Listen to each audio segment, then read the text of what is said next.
नमस्कार। ये आज का मेरा एक नया वीडियो है। आपने बहुत बढ़िया रिस्पांस दिया। अभी तक करीब 100 के करीब सब्सक्राइबर हो चुके हैं और 2000 से ज़्यादा लोगों ने देखा है। तो आप जितना ज़्यादा मेरे को सब्सक्राइब करेंगे उतना मेरे लिए अच्छा होगा।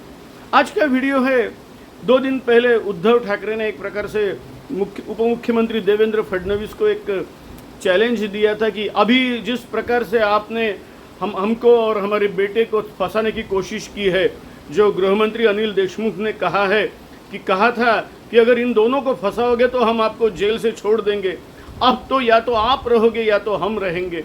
तो ये आह्वान की भाषा, वो भी उस पार्टी को जो दोनों एक साथ बैठ के थाली में 30 साल पहले खाते थे। यानी बाला साहब ठाकरे के ज़माने में शिवसेना और बीजेपी का तो अलायंस हुआ करता था, लेकिन जितना मैंने हरदम अपने आर्टिकल्स में और अपने टीवी डिबेट्स में बोलते रहता हूँ कि भले ही बाला साहब ठाकरे ने हिंदुत्ववादी बीजेपी का हाथ थामा होगा, लेकिन उद्धव ठाकरे का जो एक अप्रोच है वो हरदम अपने ग्रैंडफादर प्रबोधनकार ठाकरे की ओर झुका हुआ, और इसकी वजह से उन्होंने जैसे ही अपॉर्चुनिटी मिली उन्होंने कांग्रेस और राष्ट्रवादी का हाथ थाम के वो उप मुख्यमंत्री बन गए।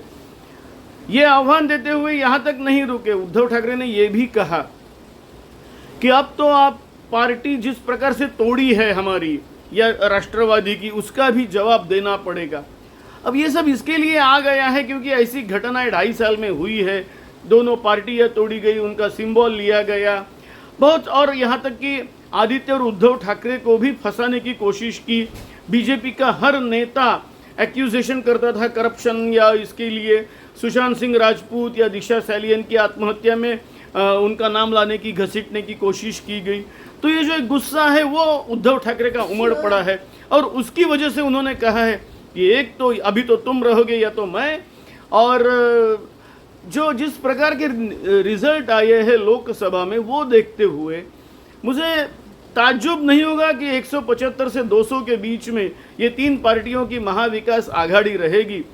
हालांकि मुख्यमंत्री कौन बनेगा, मैं कई बार लिख भी चुका हूं, मुख्यमंत्री कौन बनेगा इसके बारे में मैं अभी बता नहीं सकता, क्योंकि एक तो ये भी हो सकता है कि जिस पार्टी के विधायक ज़्यादा रहेंगे उसी पार्टी का मुख्यमंत्री बनेगा, या हो सकता है जो मैं कई बार लिख चुका हूं कि शरद पवार अपनी पार्टी कांग्रेस में मर्ज कर देंगे। तो वो तो जो इक्वेशन है वो तो इलेक्शन होने के बाद तय होगा, लेकिन ये बात तो तय है कि महाविकास आघाड़ी 175 से 200 तक नक्की जाएगी आने वाले विधानसभा इलेक्शन में। आप मेरे वीडियो को सब्सक्राइब करो, लाइक करो। धन्यवाद।